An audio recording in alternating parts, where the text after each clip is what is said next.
1 Samuel chapter 17, hear the word of the Lord. Now the Philistines gathered their armies for battle, and they were gathered at Sukkah, which belongs to Judah, and encamped between Sukkah and Azekah in Ephes Dammim. And Saul and all the men of Israel were gathered and encamped in the valley of Elah, and drew up in line of battle against the Philistines. And the Philistines stood on the mountain on the one side, and Israel stood on the mountain on the other side with a valley between them. And there came out from the camp of the Philistines a champion named Goliath of Gath, whose height was 6 cubits and a span. He had a helmet of bronze on his head, and he was armed with a coat of mail, and the weight of the coat was 5,000 shekels of bronze, and he had bronze armor on his legs and a javelin of bronze slung between his shoulders. The shaft of his spear was like a weaver's beam, and his spear's head weighed 600 shekels of iron, and his shield bearer went before him. He stood and shouted to the ranks of Israel, "Why have you come out to draw up for battle? Am I not a Philistine, and are you not servants of Saul? Choose a man for yourselves, and let him come down to me. If he is able to fight with me and kill me, then we will be your servants. But if I prevail against him and kill him, then you shall be our servants and serve us." And the Philistine said, "I defy the ranks of Israel this day. Give me a man that we may fight together." When Saul and all the Israel heard these words of the Philistine, they were dismayed and greatly afraid. Now David was the son of an Ephrathite of Bethlehem in Judah named Jesse, who had 8 sons. In the days of Saul, the man was already old and advanced in years. The 3 oldest sons of Jesse had followed Saul to the battle, and the names of his 3 sons who went to the battle were Eliab, the firstborn, and next to him Abinadab, and the third Shammah. David was the youngest. The 3 eldest followed Saul, but David went back and forth from Saul to feed his father's sheep at Bethlehem. For 40 days, the Philistines came forward and took a stand morning and evening. And Jesse said to David his son, "Take for your brothers an ephah of this parched grain and these 10 loaves, and carry them quickly to the camp to your brothers. Also take these 10 cheeses to the commander of their thousands, and see if your brothers are well, and bring some token from them." Now Saul and they and all the men of Israel were in the valley of Elah, fighting with the Philistines. And David rose early in the morning and left the sheep with a keeper, and took the provisions and went as Jesse had commanded him. And he came to the encampment as the host was going out to the battle line, shouting the war cry. And Israel and the Philistines drew up for battle, army against army. And David left the things in the charge of the keeper of the baggage, and ran to the ranks, and went and greeted his brothers as he talked with them. Behold, the champion, the Philistine of Gath, Goliath by name, came up out of the ranks of the Philistines and spoke the same words as before, and David heard him. All the men of Israel, when they saw the man, fled from him and were much afraid. And the men of Israel said, "Have you seen this man who has come up?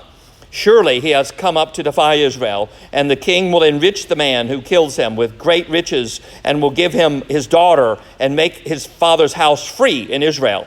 And David said to the men who stood by him, "What shall be done for the man who kills this Philistine and takes away the reproach from Israel? For who is this uncircumcised Philistine that he should defy the armies of the living God?"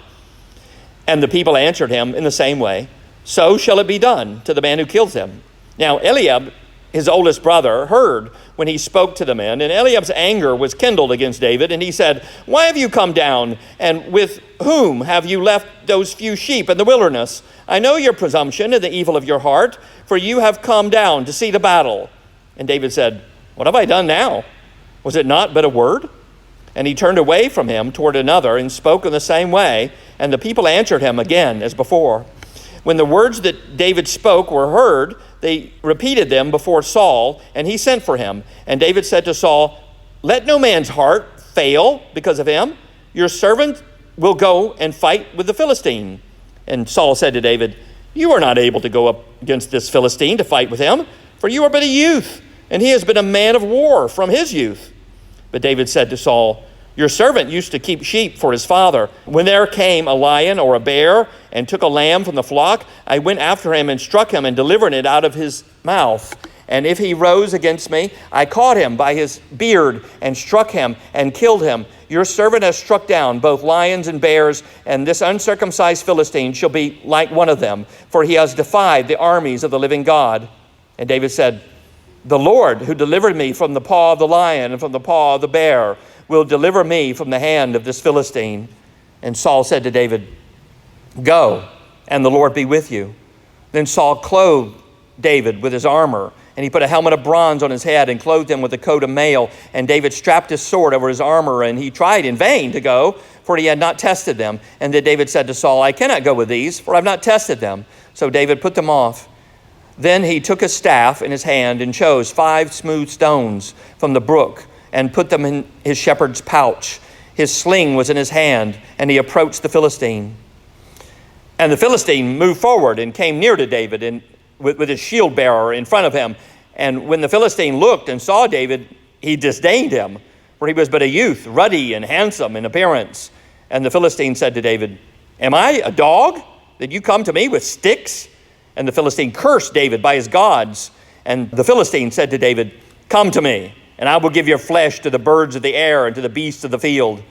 Then David said to the Philistine, you come to me with a sword and with a spear and with a javelin, but I come to you in the name of the Lord of hosts, the God of the armies of Israel, whom you have defied.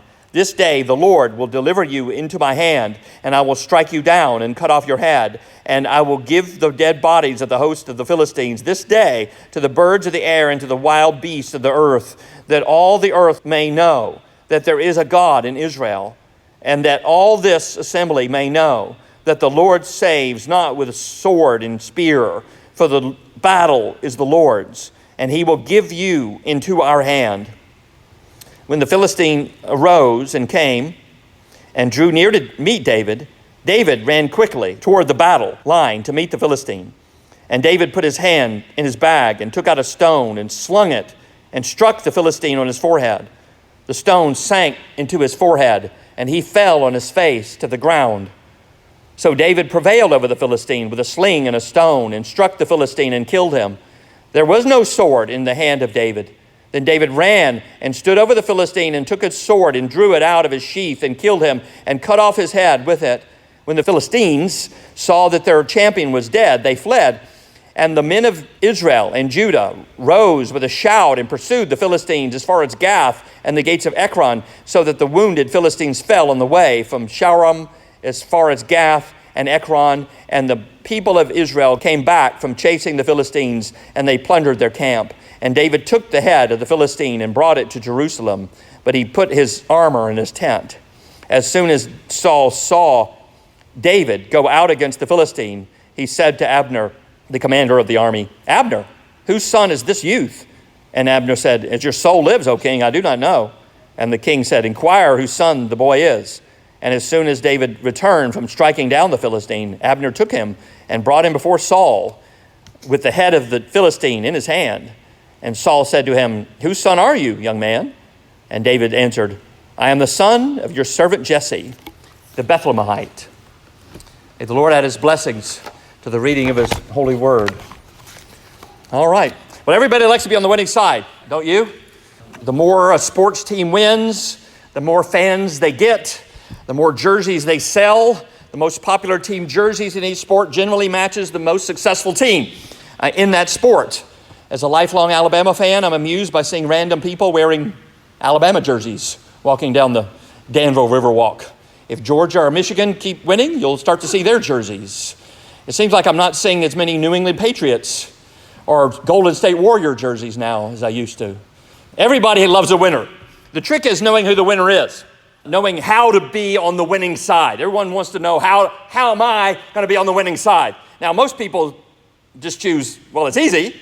You wait for somebody to win, and then you choose to be on their side. Many people choose their political candidates, their opinions, even their morals, based on who is winning. We're in an election year, and so you'll hear from now until November that the candidate is winning. He's winning. So don't you want to be with a winner?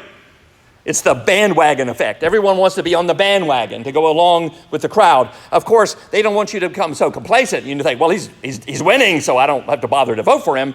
And so they play this careful game that the candidate is definitely winning, so he's a winner that you want to be associated with.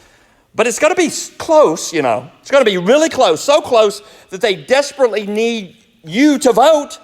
He depends on you to vote for him. So it's critically important that you vote for the candidate who is definitely going to win. They say that after presidential elections, polls show that more people say they voted for the winning candidate than actually voted for him. We all love winners. Our problem is knowing who is going to win before they win. A comedy movie, Lady Ballers, had the tagline, "Winners are losers who win."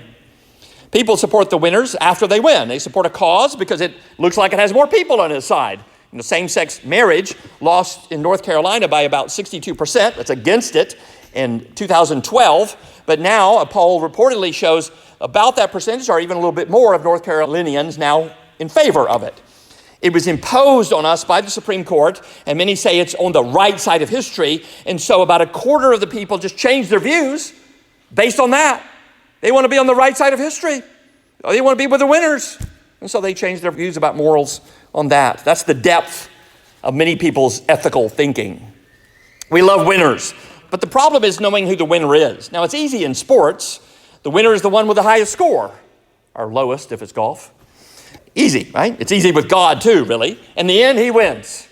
If he hasn't won yet, it's not the end. It's so certain that he's going to win that you would think no one would dare oppose him. Who would play a team that you could never beat? Who would fight an army that can't lose? It just makes no sense, right? But still, God has enemies, the world, the flesh, the devil, and they look very imposing sometimes. Sometimes they look certain to win. And we see God and his enemies here in 1 Samuel chapter 17, one of the most well-known and most misunderstood stories in the whole Bible. And we see that here in two major parts, the enemies of the living God and then the victory of the living God. The enemies of God come also in two parts, the external and the internal. The external enemies of God here are the Philistines. They have been the major enemies for the entire book of Samuel. Israel was at war with the Philistines when Samuel, the boy, was a boy, in the tabernacle. And they were so afraid of the Philistines that they brought in the Ark of the Covenant. Remember that story? They bring in the Ark of the Covenant to the Israelite camp to go with them, hoping it'll be kind of like a lucky charm. So when they go out to battle with the Philistines, they think, well, God has to be for us because we have his Ark with us. But the Lord would not be manipulated by Israel, and so he allowed Israel to be defeated, and the ark fell into the hand of the Philistines, who put it into the temple, their temple, the temple of the god Dagon, the fish god, the Philistine god, where the idol fell face down before the ark, and then the next day, they had to set it back up again, and the next day it fell down again, when its head was cut off. The Lord afflicted the Philistines until they sent the ark back with a sacrifice. Later, Samuel led an attack on the Philistines, and then later Jonathan, Saul's son, did the same thing, attacking a Philistine outpost, a forward operating base deep in Israelite territory. But despite these occasional defeats from Israel against the Philistines still have an upper hand against Israel. Here they invade Israelite territory. It looks like almost like Israel is losing the promised land. They've gotten the promised land, and now it looks like they're losing it.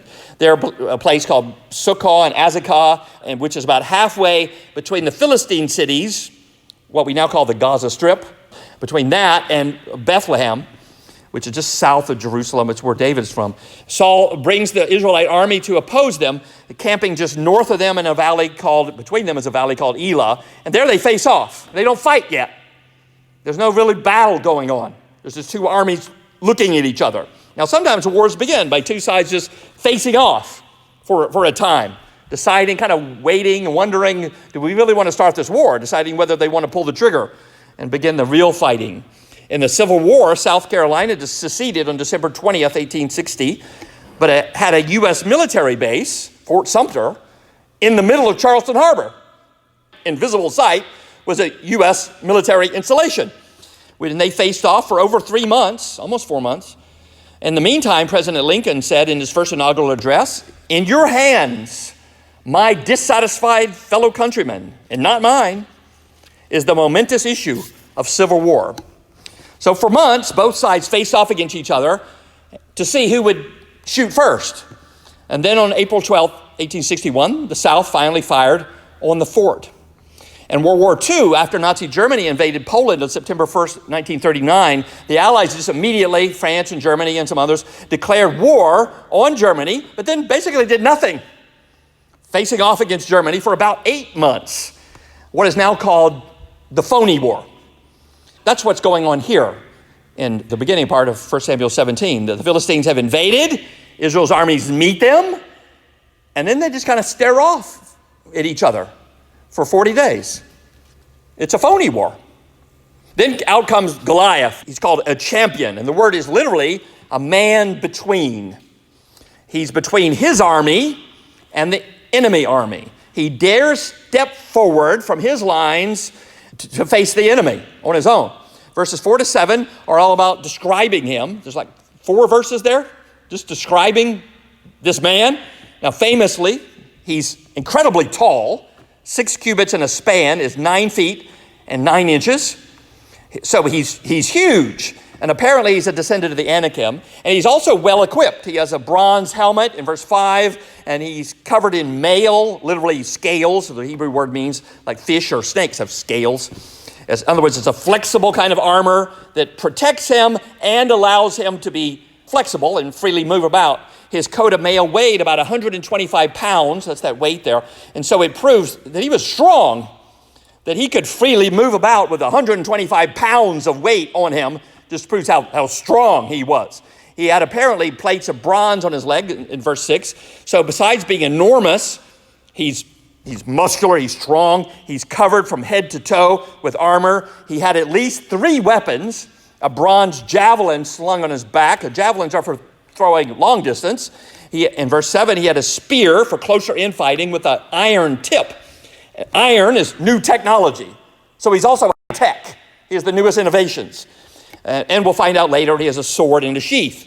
He's even given a shield. He has a shield bearer going before him. So he's got someone else holding the shield right in front of him. Probably because I've got a teamwork going on there. And that allows him to have both hands free. So he's got a shield to help protect him and both hands free for weapons. So he could hold a sword in one hand and a spear in the other. He's got all the gear, in other words. Top of the line. He looks like a winner. And he comes out of his lines toward Israel, shouts out to Israel in verse 8, "Why have you come out to draw up for battle? Am I not a Philistine? And are not you servants of Saul?" Interesting way to describe the Israelites. They're now just servants of a king, now that they have a king. "Choose a man for yourselves, a champion of their own, a man in between, and let him come down to me." And then in verse 9, "If he is able to fight me and kill me, then we will be your servants. But if I prevail against him, if I'm a winner and kill him, then you shall be our servants and serve us." Later, remember, they don't keep their end of the bargain. They don't keep this deal, but whatever. That's the challenge from the enemy. Find someone to represent you and fight for you. Now, if this sounds familiar, a champion representing the army, challenging the other army to send out a champion, it's because it's similar to challenges in the Iliad, Greek mythology, Paris, Menelaus, Hector, and Achilles. If you remember that from high school? I haven't really read it since then. Challenging each other, representing their armies. The Philistines are from the sea people who come down from Greece, the Aegean Sea, and what we now call Turkey. They're Westerners. So this is really Western civilization versus Israel. And Western culture before Christianity is barbaric and debased. And this was not something Israel was used to, which may be a reason why they'll respond at first. What is this? We don't do this. It's not a champion fight for the whole, it's not in our culture. And then in verse 10, the Philistine, that's what he's called over and over again in this passage. We often use Goliath, but his name is actually only used twice in the whole chapter. It's just called the Philistine. He declares, "I defy the ranks of Israel this day." I defy you. You don't have anything better than me. Give me a man that we may fight together. That's the external enemy. Okay, he's huge. He's strong. He's fully equipped. All the right gear. High tech, defiant, threatening, intimidating. He's eager for a fight. He's sure he's a winner. But as dangerous as the external enemies appears, he's actually no problem for the internal enemies. That's fear rooted in lack of faith. The internal enemy shows up in verse 11. Israel hears the taunt of the Philistines and is dismayed and greatly afraid. Dismayed could literally be shattered or terrified. They are shaken with fear.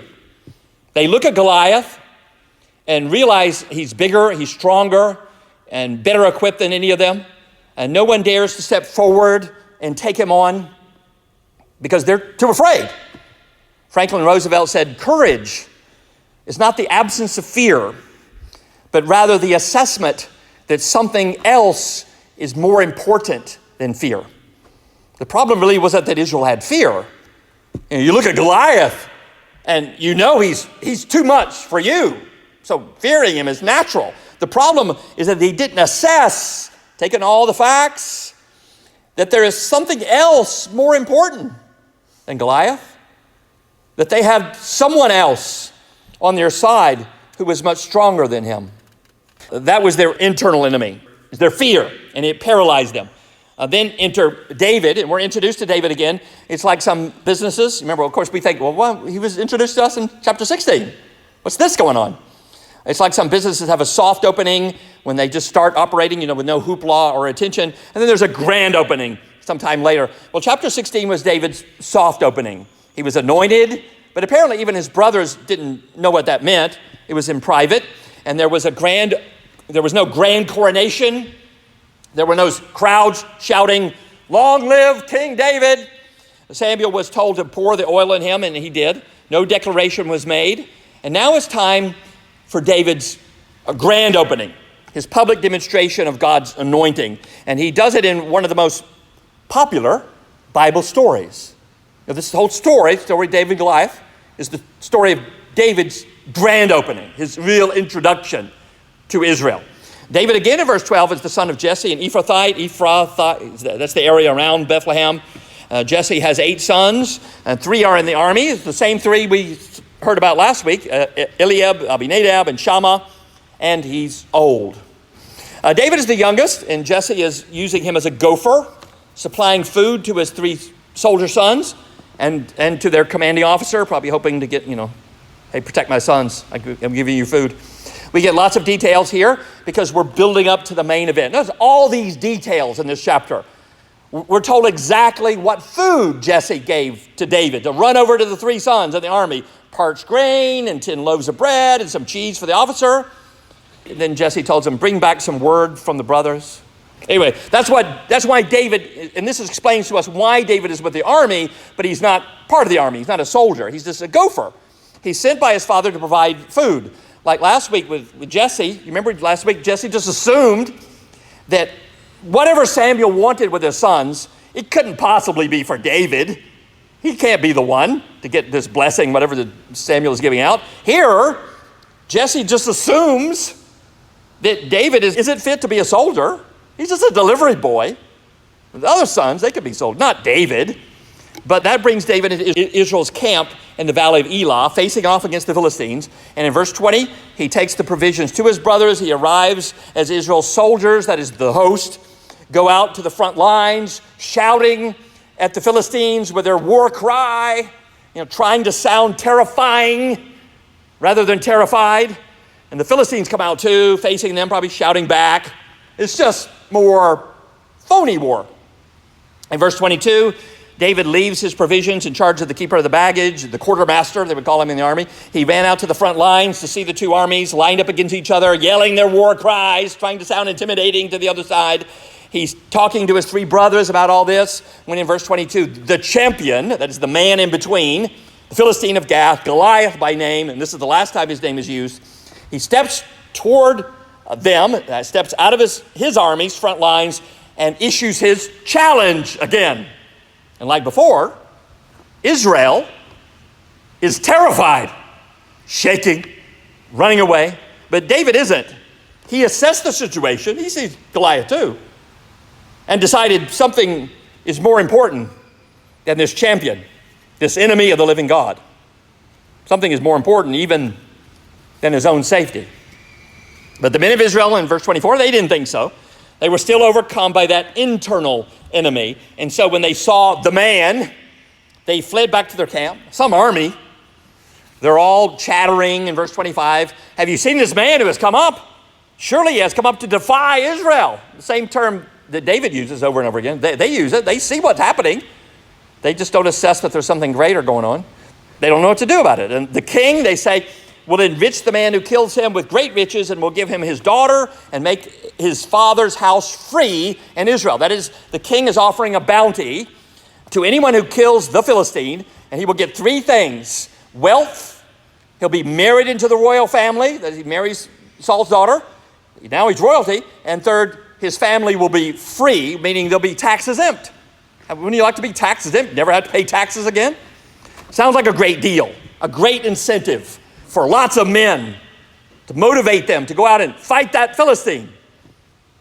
But they look at him and assess, nah, I'd rather live. But David pipes up in verse 26. This is probably a mid-teenager to the men standing by. What shall be done for the man who kills the Philistine? What's the reward? But notice that David isn't most interested in the reward. He's appalled. The Philistine has brought a reproach, this taunt. It's embarrassing to the people of God. It's an embarrassment that we, the people God brought out of Egypt, brought us through the Red Sea, stopped the Jordan River. He did all that for us, and you don't think we can't defeat this one man, giant or not? The embarrassment is on the people of God, and thus on God himself. He's jealous. David is jealous for God's reputation. For who is this uncircumcised Philistine? That is, he has no sign of the covenant. So that means he has no covenant with God. God has made no commitment to him to bless him. He's in no relationship to God. Like we have a covenant. We have the sign of the covenant. We have it. God has made a commitment to us. How can he defy the armies of the living God? It just makes no sense. David just takes a while, you can see, for him he's just appalled by this, to figure out what's going on. Why won't you act? Their God is just a dead statue, he's thinking. Falls down in front of the Ark of the Covenant with his head cut off. Our God is alive. That's what's driving David more than the reward. We have the covenant, he thinks. We have the living God. We are the winners. Well, then there's another internal enemy in verse 28. This is scorn. Eliab, the one Samuel first thought looked like a king. He's tall, he's handsome, he's regal.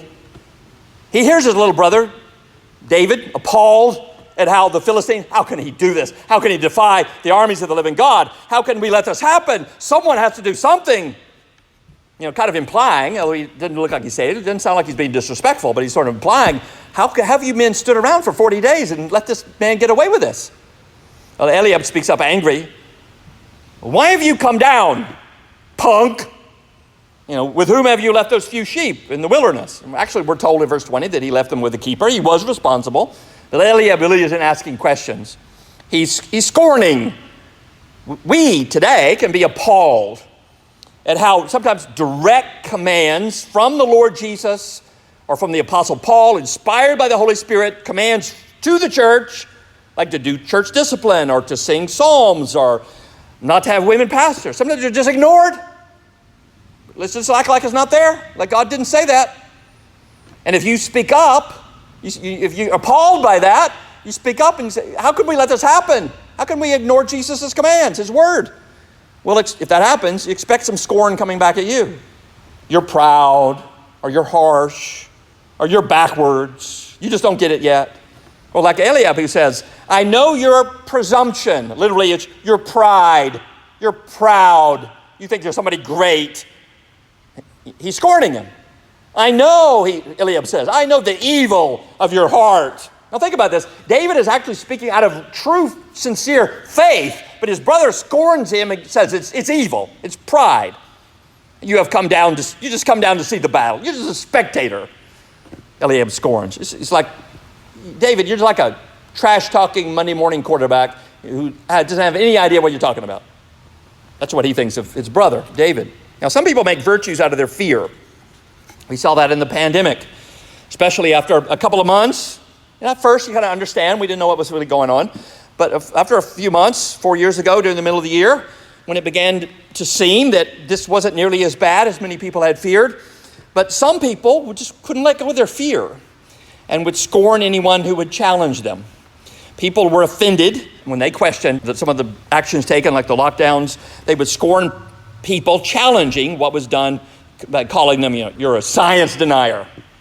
Fearful people, though, are offended when their fear is challenged. Here, Eliab, he's tall, he's a soldier, but he's shaking in fear. Like the rest of them, is offended when their lack of faith, their fear, is questioned. Their unbelief in the living God, that unbelief, that lack of faith, is the internal enemy that keeps them paralyzed. And David believes, and so can't understand how they can allow the living God to be defied. David asked in verse 29, what have I done now? Was it not but a word? In other words, I was just talking, I was just asking. This is my sincere questions. Just asking, how can we allow God to be defied? He's a living God. They don't have a living God. We do. And he asks him, so he turns away from his brother. He asks some more people around him. He still can't believe it. So next, part 2, is the victory of the living God. And that comes in 5 parts: the resolve, the ridicule, the resolution, the rout, and the recognition.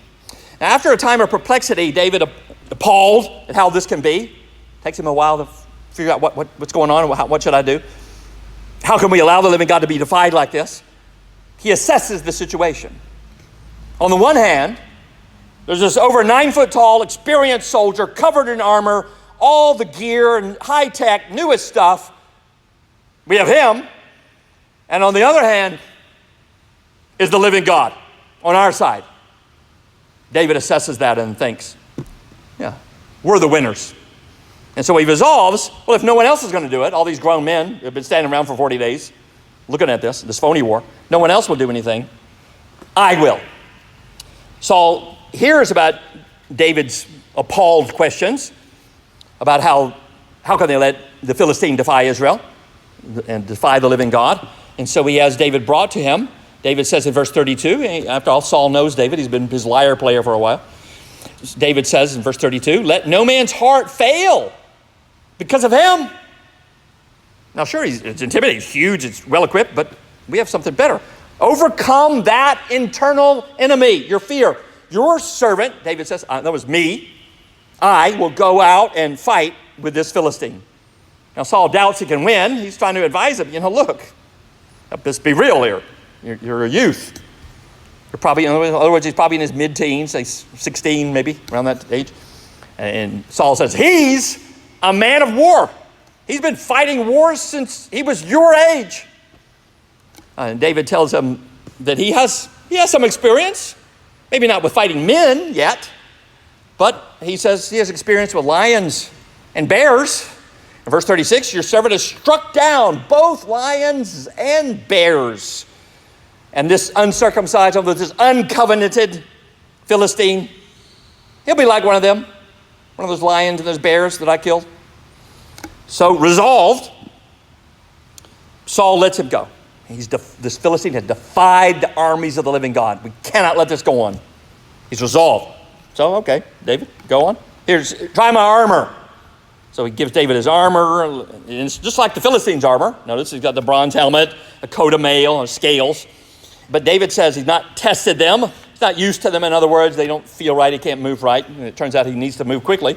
He assessed the situation and decided that he doesn't need them. And so he takes the armor off. He takes only his shepherd's staff. He takes a slingshot, which is probably easily hidden in his hand. And he picks up 5 smooth stones from a nearby stream.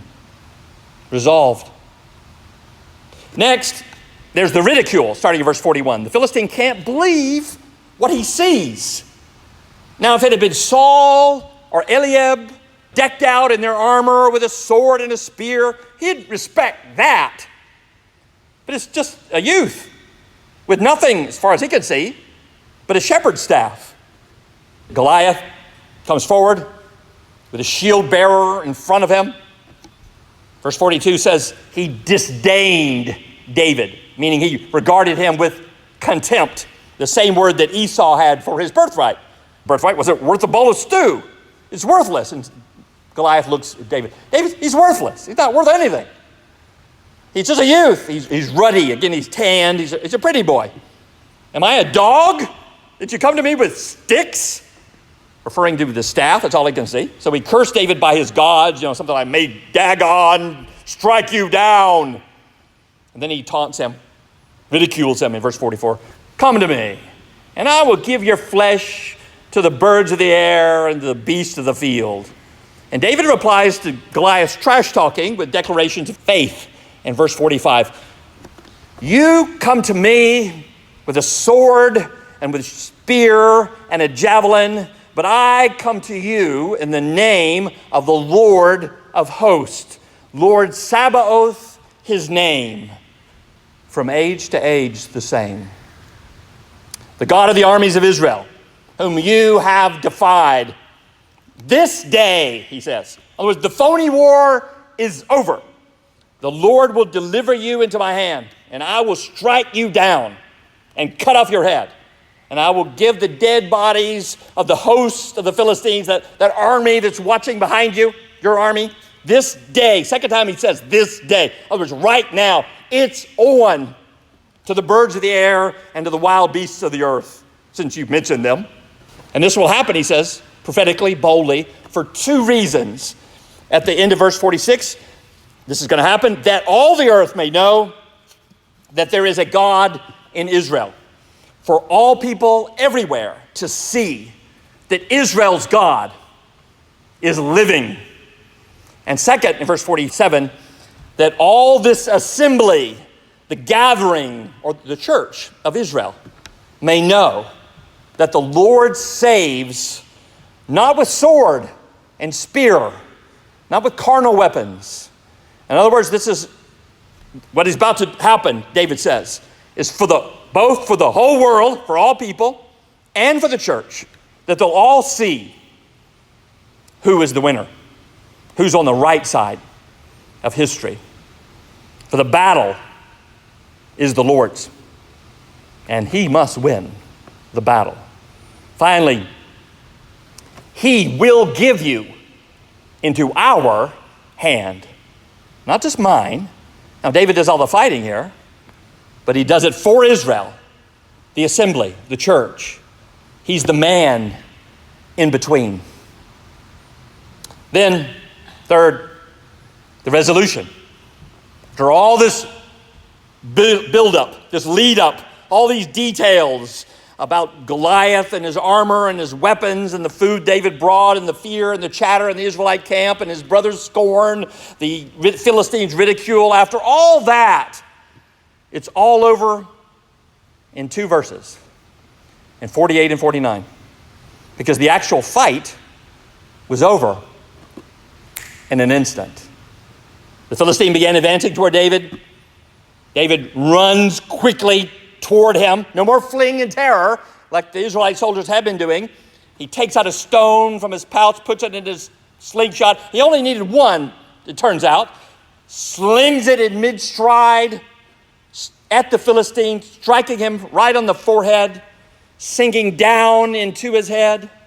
He collapses face down in the dirt. Notice, face down, like earlier in 1 Samuel with Dagon before the ark. Psalm 115, verse 8 says that those who worship idols become like their idols.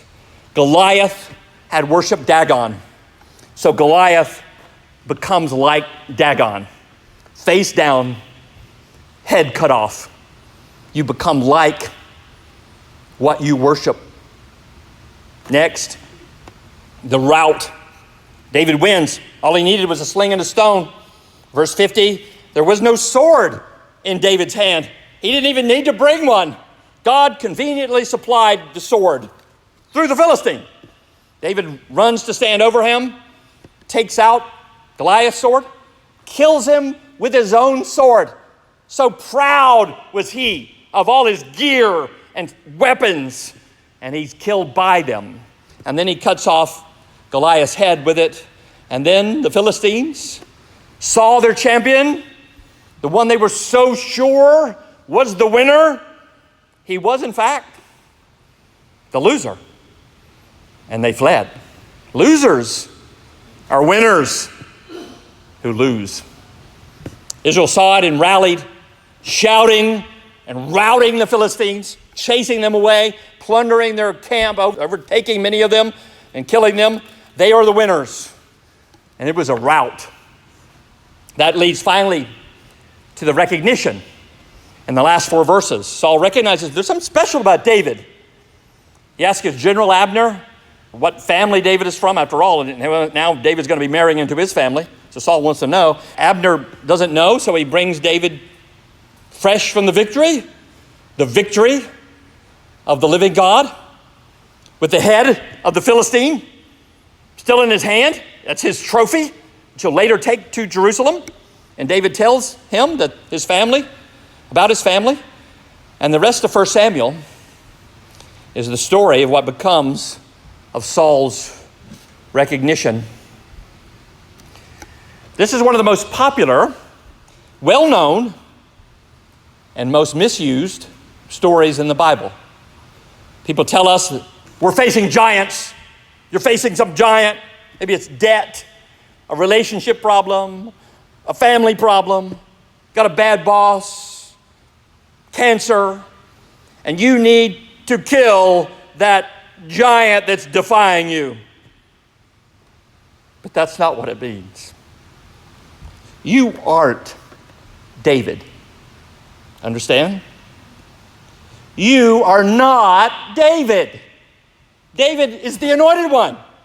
He's a Messiah who steps forward on our behalf, a man in between, and the battle is the Lord's. It's his battle. He wins it. Yes, you are in the story, but you're the trembling Israelites, incapable of standing up to the enemies of the living God. The world, the flesh, the devil, they come out against you, and you run away because you know you can't take them. You know you're overwhelmed by them. The world steps forward from the enemy lines against you, mocking you, telling you that you're on the wrong side of history. You're a bigot for what you believe, that you ought to conform. And you see multitudes around you swept away by whatever is the newest idea, the newest morality. People scorn. You can't win. You're a bigot. And so you either conform or you retreat, trying to hide out, cut off from the world, hoping the world doesn't find you and your children. Some sin comes out against you. Lust or greed or pride. And you know you don't stand a chance. Your flesh tells you you have to have that relationship or that money or that attention, that trophy. You'll be destroyed. You know it, but you can't keep yourself from it. And you fear you're going to hell because of it. And so you cry out, like in Romans 7, who will deliver me from this flesh? The devil comes out. Now, he's dressed like a winner, maybe like an angel of light, teaching doctrines of demons that you can earn God's approval by depriving yourself of something. Or he tells you about God's word. Has God really said? And multitudes believe him. For still our ancient foe doth seek to work us woe. His craft and power are great, and armed with cruel hate. On earth is not his equal. Death comes forward, decked out in his impenetrable armor, wielding his weapons of age, disease, and injury, boasting that he never loses, that he's an undefeated champion. And you look at him, and all you can do is tremble and flee. Oh, you can put on a phony war for a while, shouting and defiant, but you know you can't win.